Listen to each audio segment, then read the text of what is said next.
protest for the safety and freedom of every human to be able to freely love who they want to love, be who they want to be, without fear of violence, discrimination, inequality, persecution, or worse. Everybody deserves to be who they actually are, which is themselves, and you should accept your children for who they are. Just keep it simple, because love is love.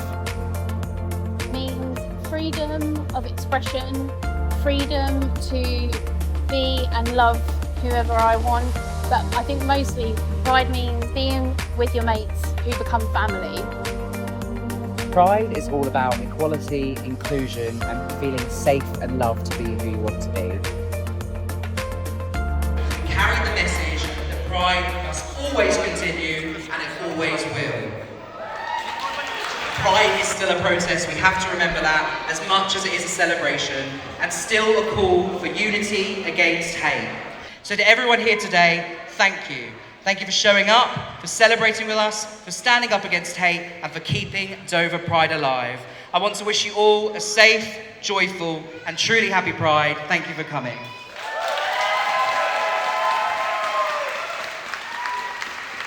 The Banksy may be gone, but Dover Pride is forever!